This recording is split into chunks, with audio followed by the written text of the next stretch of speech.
Welcome back, foodie fam. We are back again with another great dish. This one is a Salisbury steak. Before I get started, thank each and every one of you for subscribing. I greatly appreciate the ride.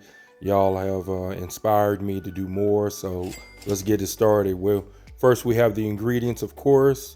Now, my mom used to make Salisbury steak all the time, and I used to love how she made it. She just kind of pushed everything into a bowl, more or less, and kind of, made it work that way. So we had the mustard, we have the eggs, we have the ketchup, and we have roasted garlic. So if you're not wondering what that is, and we also did some mince onions. Now, what I like to do is mix it in this bowl, kind of get this kind of like sauce kind of thing. We're gonna put our Japanese breadcrumbs in here, and you can also add a little bit of a milk into this also if you wanted a little bit more.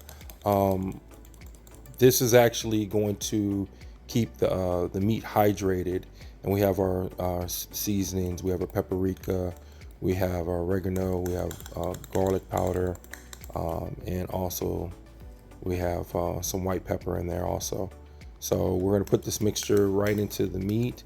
This is about 3 pounds, and yes, I do got gloves on today, but only because I'm mixing, so not because you need it. But if you're cooking for the house, this is all you need.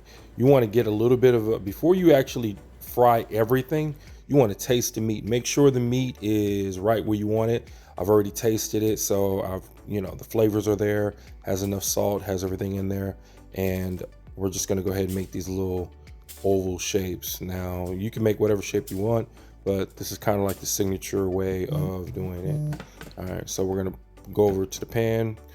All I'm looking to do is actually sear a little bit on each side, and that's it. So I have so many of them here. I'm gonna flip it over and look at that color right there. That's all I'm looking for, just enough color.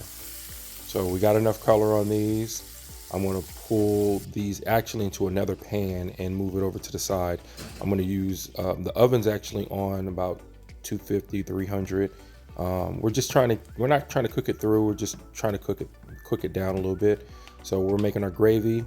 I actually had some compound butter in the refrigerator, so I used that. You don't need compound butter, but you can put butter in here. This is flour and butter, and then I had some compound butter. And the reason why it's green, it had a little bit of that thyme in there. So I'm gonna put our mushrooms in there after I got the flour and the roux kind of mixed up a little bit.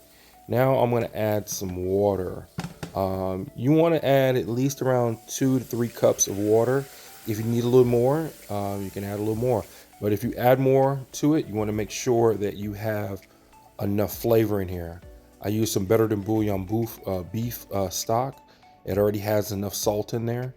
And now I'm just gonna add a little bit of Worcestershire to this. And I'm gonna add a little bit of cornstarch to thicken this up a little bit. All right, now I got our meat right here. It's still not cooked. So I wanna kind of put this in the container a little bit. Now I could have let the gravy sit a little bit longer, but I did want it to steep into with the meat a little bit longer. So I let this sit for about 10-15 minutes, and then I went ahead and I pulled the meat out of the container, out of that, and just put it to the side. No, I did not put it back in the oven. Don't worry, I did not put it back in the oven. My mind was moving all over the place, so excuse me. So now I put a little bit in of soy sauce in there, and this is parsley. Now the soy sauce I use as a salt substitute, and it actually gives you a lot more depth flavor. So this is what it is, the Salisbury steak. Don't forget to like, comment, and subscribe if you love this channel, and keep supporting us. I greatly appreciate it. All right, y'all have a great day. Bye.